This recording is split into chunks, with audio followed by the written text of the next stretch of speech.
Good afternoon, everybody. Thanks for joining us again for another podcast from Valley Anesthesia.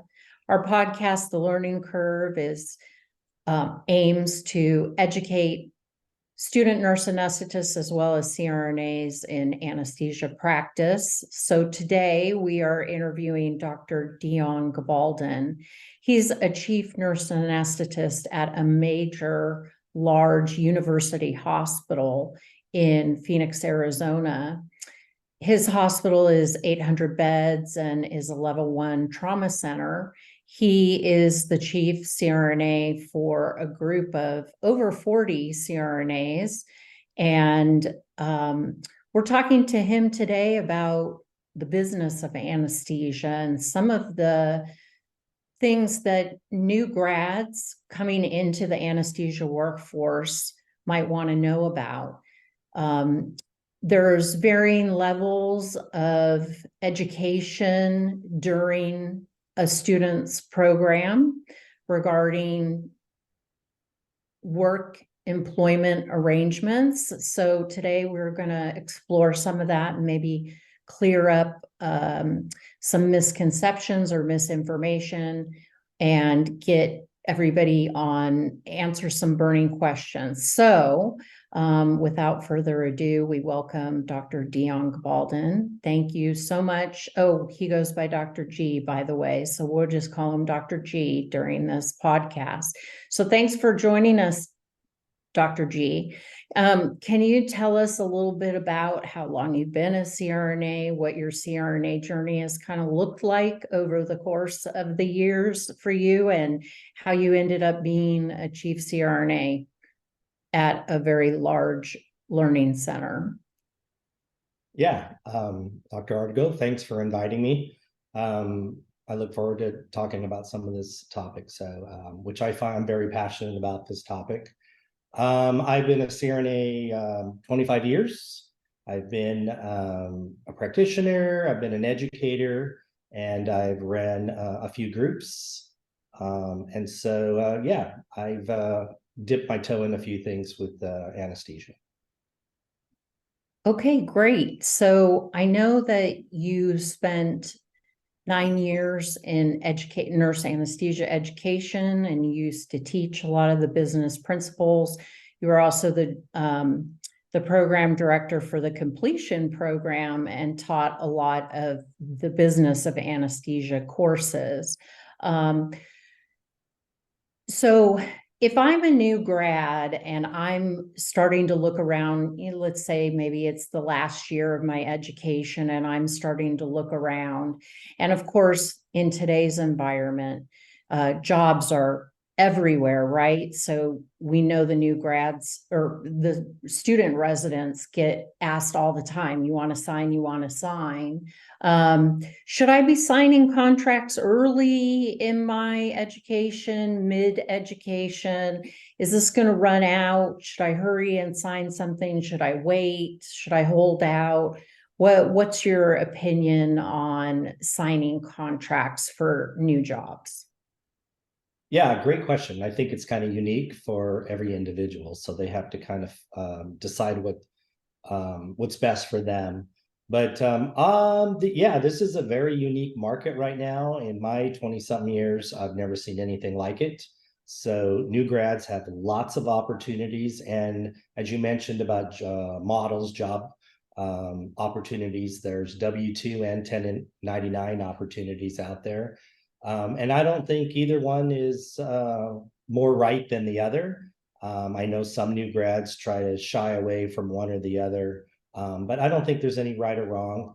In a 20-something year career, there's always time to change. I currently have 3 new grads that are at Banner right now, that they just finished their first year and they were W-2s, and now they're switching to 1099. And so there's plenty of time to switch. There's lots of networking that goes on with the nurse anesthetist. So that's what I tell them, is just do what, the first year out, just do what you're comfortable with, and go from there.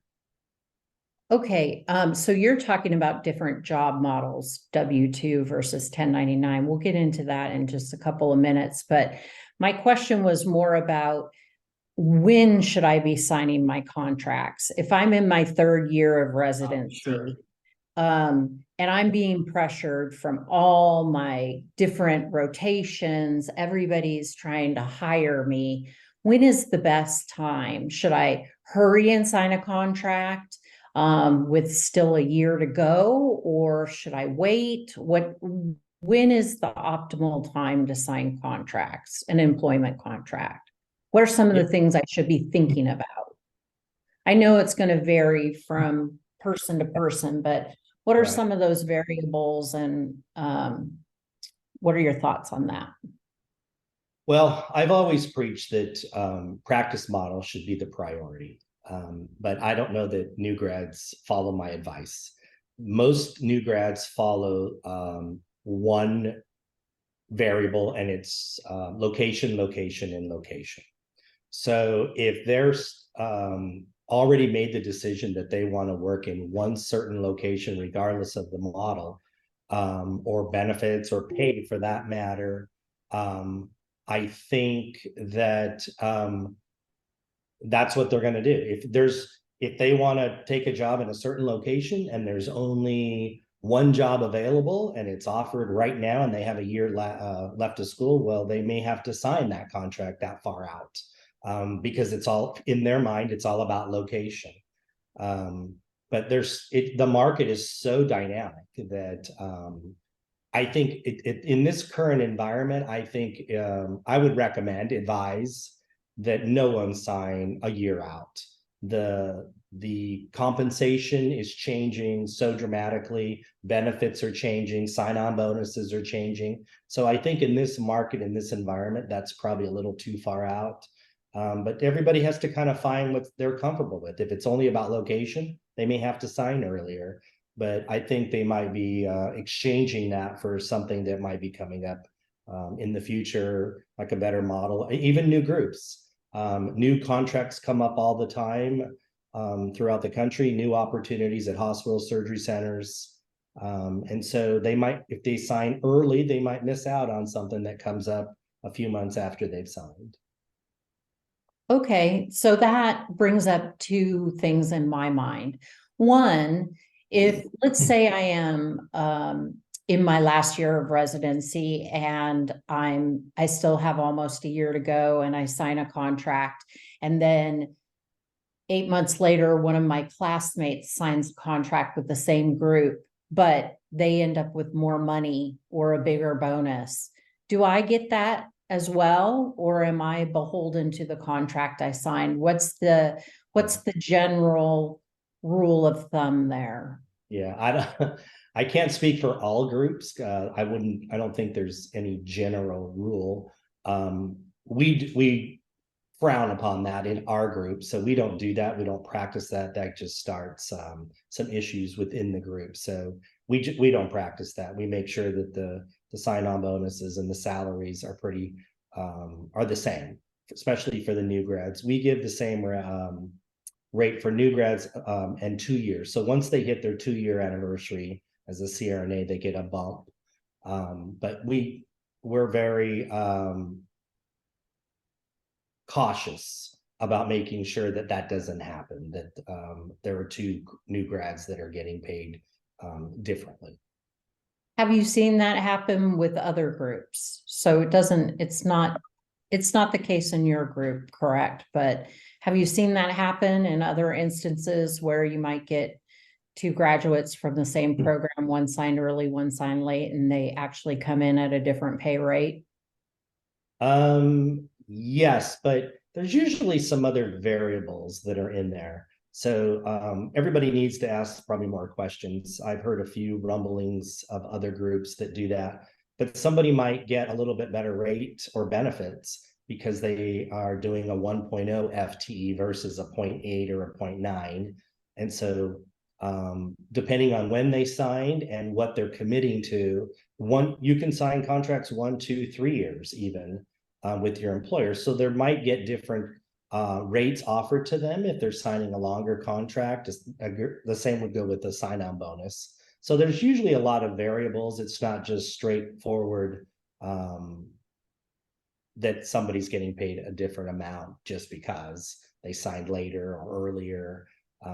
But usually you have to dig deep and just find out why that might have happened. Okay, so ask more questions because we might not be comparing apples to apples, Right. is your thought. Usually that's what happens. Okay. Then another thing that came to mind was, okay, I signed my contract, let's say it was 9 months out, and they didn't have a practice. Let's say I'm living in Phoenix and they didn't have a practice in Tucson, which is about an hour and a half south of Phoenix. But now there's a new group down there. Tucson's my hometown, and I want to go back, and I like that contract better, but I already signed to stay in Phoenix. So should I renege on my contract because something else came up better? Or is it okay to do that? Or what is kind of the general rule of thumb for that? Yeah, I don't know if there's a general rule. I tease the new grads frequently by telling them every decision has a consequence. So, every new grad, you want them to be in a place where they're going to feel where they want to be, for instance.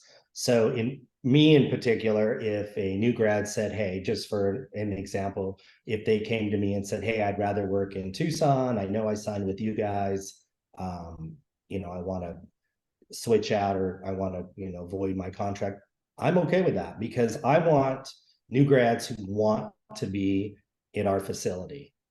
I want them to be committed to what we're trying to do and our mission and vision. And so if somebody's, is made to stay there, especially a new grad, who doesn't want to be there, that's not going to fit into what we're trying to accomplish and get done. And so I look forward to their honesty and let me know that they're going to move on and go to another group. And hopefully it works out for them. I can't say I promise that we're going to hold a position for them if it doesn't work out, because we may not have any openings in the future. But yeah, I wish them well. And I think every new grad should go where they want to be, whether it's location, whether it's practice model, whatever they need to start their career. They have a long career ahead of them, so they should start out on a good foot, and have a chief who's willing to help them during that journey. So what if they go to, so you're basically advising them to go to the people they made the contract with and ask to be released from their contract. But what happens if that group says, we expect you to show up, you signed a contract? Yeah, well, that happens, that's exactly what it is. It's a contract. You've committed. You said that, for example, it was somebody who did 9 months ago. They committed 9 months ago to showing up. So there's two parts to a contract. There's two components to that, each side, the group and the new grad. So it would be the same thing. They should look at it the opposite way. What if they were planning on moving to Phoenix and then I said, hey, by the way, I've changed my mind. I don't want to, you can't start. I'm going to hire a different new grad. No, I've already committed to that new grad. So it's both sides. So I think the new grad should consider that they've made a commitment, and they should try to fulfill that contract and that agreement, whether it's 1 year or 2 year. But again, if they decide that they don't want to be at my facility or within my group at Sound, then I'm okay with them going where they want to go, and I will support their decision on where they want to be. Well, that's very generous of you, but it has been my experience that some other groups aren't as kind or as generous when it comes to reneging on contracts. And, we always like to say that anesthesia is a very small world. So, you always kind of have to be thinking about that in the background as well, because if you know, you never know who knows somebody, and it can, you know, like you said, every action has a consequence, right? So there can be some unintended consequences. Um, as far as new grads go, what do you think are the major factors that influence whether or not they take a position, let's say, for instance, with your group? Mhm. Yeah. So we have a very unique group in Phoenix, or in Arizona, by the way. We are a large group at a large level 1 trauma center, and we have quite a bit of independence. So the CRNAs are expected to do their own blocks, do their own regional anesthesia. Um, so, and if a new grad hasn't, and it's pretty typical that our new grads don't get a lot of experience with regional anesthesia. That's kind of a regional thing we've seen. But we quickly get them into the mold so that they can get into doing their own cases, obviously, that are regional, and doing their own blocks. I would say that's our number one recruiting tool, that they come and they interview. We let them shadow a CRNA during their interview, and every single one of them says that's why they want to come to Banner, is because they want to do that extra little bit that motivates them to do a full, scope of practice. And we offer that at Banner. So, and Sound is very supportive of our models. And so I'm very fortunate that I work for a group that lets the CRNAs do that. We also obviously have anesthesiologists too, and some supervision. And so we are very fortunate too that we have anesthesiologists that agree with that model, or I shouldn't say agree, but I should say they're when they come to work for us, they embrace the model, because they see the advantages of us having a department that's well-rounded, and everybody can have a full scope of practice. Well, and I suppose that's really important when you're working at a level 1 trauma center, because you never know when that trauma is going to hit the floor and hit the OR, and it's who's ever available. So everybody really needs to be capable, because it might be you taking care of that patient. What if I'm the resident interviewing, and I've been in school, and my program has not allowed me the kind of independence that you're going to require me to have as a CRNA working in your facility? Should I talk about that in my interview? Should I ask, should I let you know that I might not be completely prepared for that level of independence? Or should I hide that from you and then just try and fit in best I can? What is your opinion on that? Yeah, obviously we want them to be honest. We actually asked that in the interviews. We asked them, what they felt the best about their program, and then where the weaknesses were in their residency and at their programs. I think everybody's honest when they answer that question. Also, when we hire them, are part of we do a 2-week orientation for new grads. And during that orientation, there's some administrative paperwork they do, and they actually are asked to document where they feel they have some weaknesses, so we can actually give them extra time during that 2 weeks on where they feel like they have a room for improvement in those areas. And I would say you can't really hide that, right? So you can say a lot of things, but that 2 weeks of orientation, it's going to come out if you didn't have those experiences. So it's better just to let us know, so we can actually focus on those areas. And again, they're new grads. We don't expect new grads to be perfect and to know everything.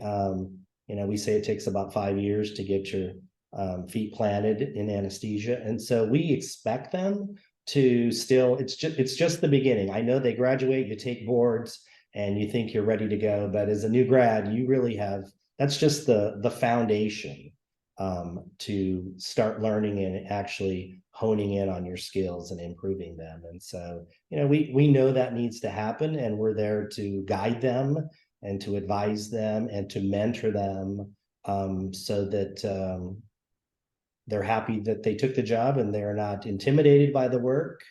They feel like they can practice at their full scope. Okay, so you bring up a good point too, because if I am a new grad who's going into a place, or even if I'm an experienced CRNA, and let's say maybe I've done OB for the last 5-6 years, so I feel rusty being in the general OR, or maybe I've never done level 1 trauma. So it could be a CRNA as well. And you have a very specific, dedicated mentorship program, is what I'm hearing. And you do a specific orientation and you focus on those weak areas for the new grad or for the CRNA.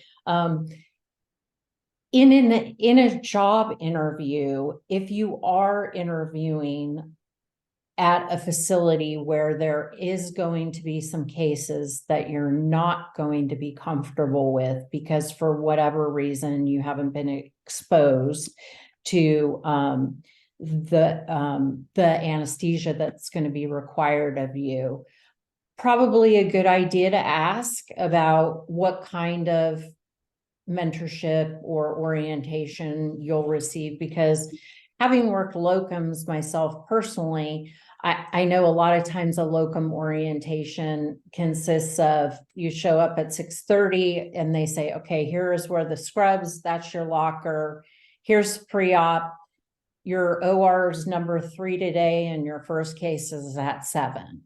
I mean, that's basically your orientation, right? So we don't want to end up in a place like that. So really important to make sure you have some kind of support if you're coming into an area where maybe things are going to be new for you, or it's going to be a different kind of practice than what you are used to.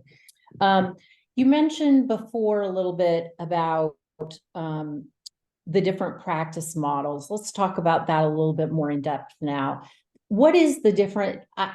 I've seen new grads come out and they really don't understand 1099. And so naturally, as a nurse, they completely understand what a W-2 is because nurses typically work W-2 jobs and are very rarely exposed to 1099 jobs. And I know a lot of the anesthesia jobs, I don't know what the exact ratio is, but there's a good amount that are 1099, and that can seem a little intimidating. So can you just briefly tell us, I think most people probably understand all the ins and outs of a W-2, but what are some of the big differences if you decide you want to be a 1099? Yeah, that's a great question, and I get that frequently from new grads that are interviewing because we offer both. We're very fortunate that we're allowed to, in our group, they can be 1099 or W-2s. The biggest thing I like to share with the new grads is 1099 isn't unique just to anesthesia or healthcare. You have plumbers and electricians that are 1099. So there's actually quite a bit of information now on being an independent contractor. So I frequently let some of the new grads and residents know that there's so much information now that they can just, ask Dr. Google about, because it's just not unique to CRNAs. And there are financial advisors that can help out with that too. CRNAs are always eager to help each other out and explain what they're doing, or advisors that they're using, or accountants that they use, tax advisors. So I always tell them there's plenty of resources out there to learn more about it.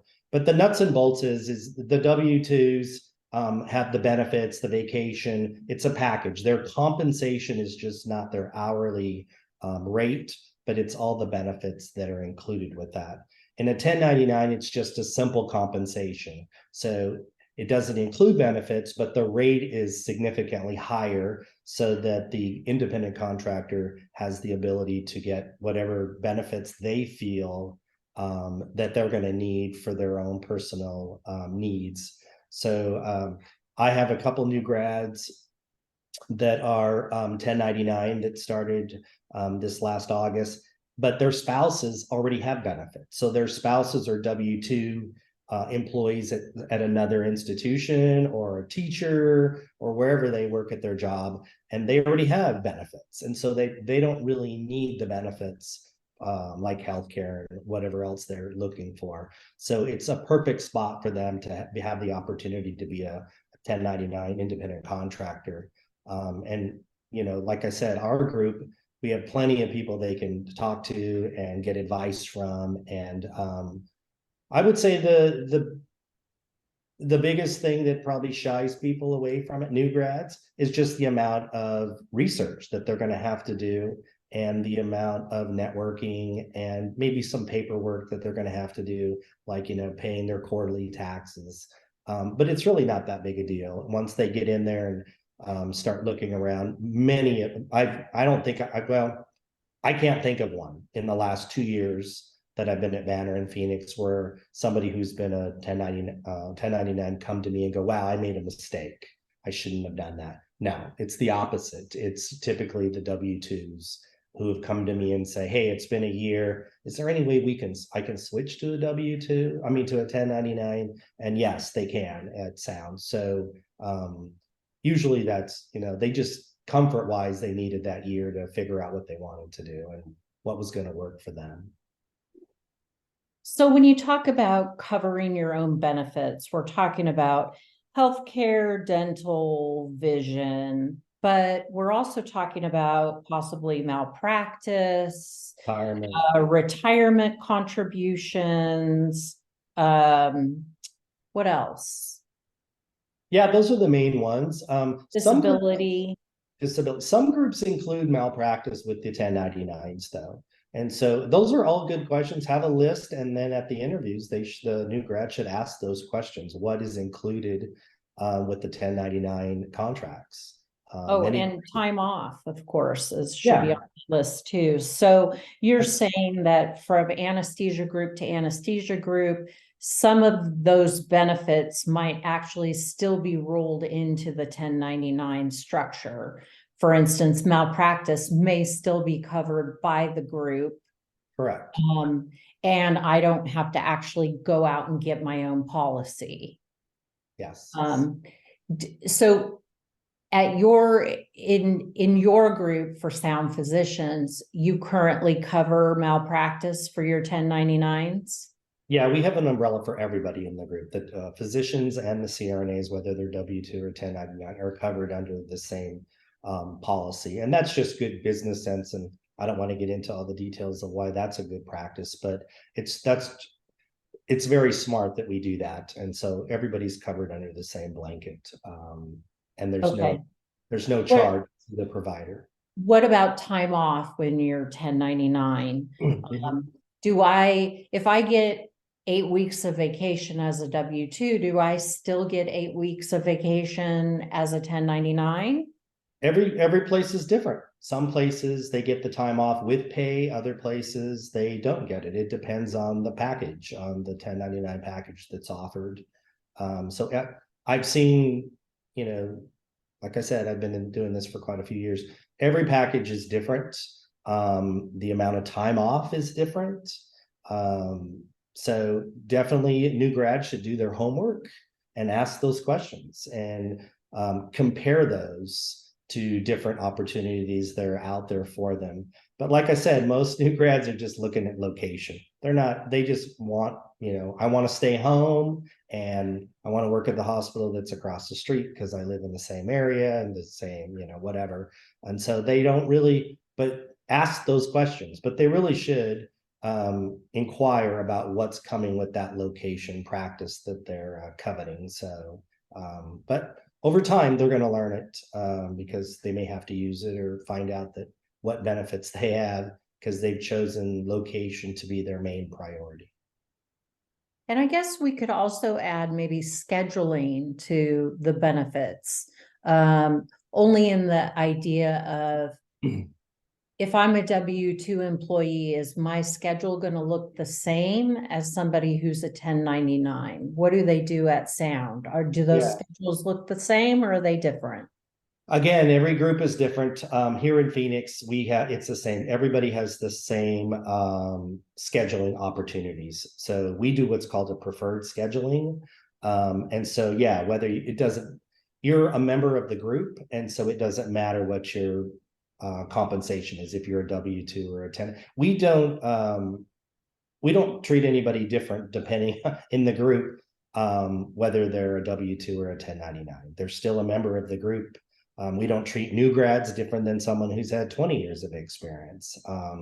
The preferred scheduling, for instance, I'm the chief. I'm still part of that scheduling process, just like everybody else does. And I have the same scheduling obligations, just like everybody else does.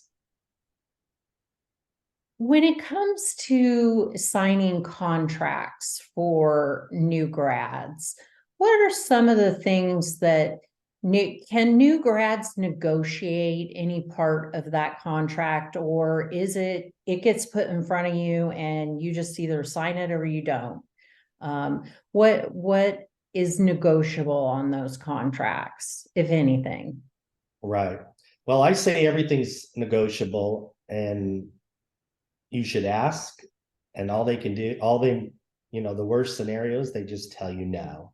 So you should always ask. I mean, you shouldn't, just like when you're buying a new car or you're buying something, you should negotiate always. I mean, you should do your homework and make sure that you're getting the best deal possible. There are some opportunities out there that it's take it or leave it. Here's the contract, sign it. Here's the schedule that you're gonna, have to be responsible for. And here's the compensation, and here's the weeks of vacation, and that's the way it is. And you might not have a choice of W-2 or 1099. Yeah, there's quite a few of those out there, but there are other contracts out there, especially now in this competitive market. New grads should ask those questions. You may not be able to negotiate, let's say, salary, like I explained earlier. All the new grads make the same compensation. No one's going to make more than the other new grad. So that's not really something you can negotiate, but you might be able to negotiate your moving expenses. Obviously, somebody who's moving from the East Coast to Phoenix might be able to get a little bit more funding for their relocation, let's say. And so there's a benefit right there in the first year that they wouldn't have to capture, and that the group would help them take care of. So yeah, there's sign-on bonuses can be a little different too, not necessarily for new grads. But definitely they should look to what they should always ask. Education is another big one that sometimes can be negotiated. So some groups don't provide any continuing education money, and others, provide up to $3,000-4,000 a year. So sometimes those can be negotiated. But again, they should always inquire and see what's available and make sure you're comparing every job offer apples to apples, for sure. Okay, and one last question before I do a quick recap here, like I always do at the end. If I'm a new grad and I'm coming to interview with you, what are the things you want to see that makes someone hireable? Other than a pulse. Yeah, no. No, we're actually almost fully staffed now. We've been blessed that way. It's all about motivation, like any job. I mean, whether you're in anesthesia or I tell my kids who are not in anesthesia that, you have to love what you're going to do for a living. And so we can see that. We can see the passion in the interviews. We can see the interest. We can see why they want to come. Obviously, an answer like, well, I need a job here in town, or, yeah, that might be a good motivation, but compared to another new grad, that might not hold water. So, we're looking for somebody who's passionate about starting their career, someone who's flexible and is willing to take on things that we always kind of push away from things that we're not confident in. A new grad shouldn't be confident in everything. That's why they're a new grad.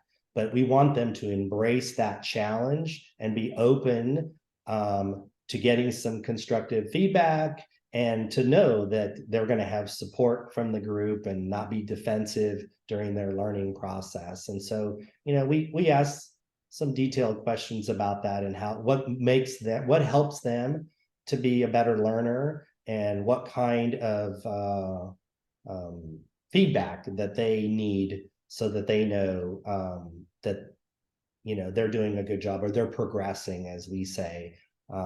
Obviously, we're a very large institution. We do some pretty big cases. And so we don't usually throw our new grads into some of those. You're not going to be doing a big trauma all by yourself on your first day as a new grad there. Obviously, there's some mentoring that goes on even past the orientation period. And so just the motivation, we want someone who's going to say they're motivated to get in there and do open to learning and doing as much as they can to be an asset to the group. Okay, great. Well, time really flies when you're having fun talking about stuff, because we're already at 30 minutes or so now. So I just want to recap a couple of things that we talked about. We were talking about some of the business of anesthesia, and if I'm a resident who is in my last year and I'm looking to find a job, what are some of the questions I need to ask, as well as what are some of the things I need to know going out into the market? And we talked about signing contracts. When is an ideal time to sign your contract as a resident? And of course, it will vary from person to person, but we want, it also depends upon that person's list of priorities. And for instance, you said, for example, if somebody is limited in a certain area, for instance, maybe they need to be in a certain location. If that's the last job open at that location, they're probably going to want to sign a contract sooner than if there are 10 slots available. Also, we asked if you were signing contracts and then got presented with a different opportunity, is it a good idea to change or to renege on your contract? And instead of just outright reneging on a contract and dropping somebody for somebody better, you recommended just going to them and asking them to be released from the contract. Because some groups will release you. Whereas if the group decides not to release you, you should seriously consider thinking about fulfilling your obligation, because it's a two-way contract and you have both agreed to be there for each other on that date that the contract was supposed to start. As well as if you do find out that you sign a contract and maybe somebody else signed about the same time and you're getting a pay difference, you recommended asking questions, because there might be differences based on experience or time, or you gave the example, maybe one is full-time and the other person's 0.9. There might be reasons for differences. So ask a lot of questions. You also talked about new grads finding a good place to be mentored, or CRNAs going into a practice that is maybe not something they've been practicing in for a while. Finding a good mentorship orientation program, make sure you have that with your group, so you can get up to speed and that you would be supported. We also discussed the different pay model of the 1099 employee, which you mentioned a lot of professions are 1099. There's copious information about 1099 on the internet. There are specific financial advisors for 1099 work, and that CRNAs who do work 1099 are always willing to talk to and give advice and to discuss the things they've learned over the years about being 1099 employees. But when it came right down to it, 1099 is a simple compensation. You're just getting paid one price. You're getting paid more than a W-2 employee, but you're expected to purchase your own benefits. And we talked about some of those benefits that you may have to purchase or plan for financially are time off, disability, retirement, healthcare, dental, vision, malpractice, and scheduling. So these don't mean that none of these would be covered under the group, but you need to ask questions to find out what kind of benefits you would have to cover for yourself. And they vary from group to group. Contracts, are they negotiable? You say, yes, they are negotiable. Not everything is negotiable, not usually compensation. However, things like education money, moving expenses, sign-on bonuses might be things that can be negotiated before you sign that final contract. And then lastly, I asked you what you were looking for in a new grad if you were going to hire them, and your most important attributes were motivation, passion, interest, flexibility, willing to embrace a challenge, and being open to learning. Did I get all that right? Yeah, that was a lot. Yeah, the only thing I'd say about the benefits, there's quite a few people that don't need the benefits. They already have it through their spouses. So, that's a great opportunity for a new grad to take advantage of a 1099 opportunity. So anyway, yeah.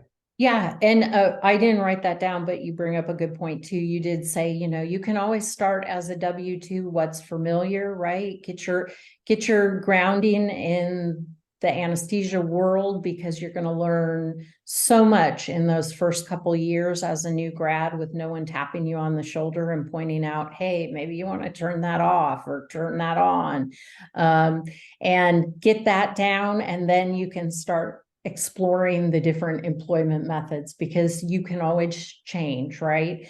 And we also know, I think the statistic is 50% of anesthesia providers, new anesthesia providers, changed employers within the first 2 years. Is that right? Is that the Yeah. Yeah, so and I think a lot of that is due to also a lot of people put things on hold while they're in school, namely getting married, maybe starting a family, and then when your priorities change, you might need to change your job arrangement, possibly because it doesn't make sense anymore. So that's life in the anesthesia fast lane these days. So here at Valley Anesthesia, we want to say a big thank you to Dr. G here for sharing some of his wisdom and information with us. And maybe someday we'll bring him back and talk about some of the other business concepts related to anesthesia, the anesthesia world. So thanks so much. Really appreciate you being here with us this afternoon. Thanks for having me.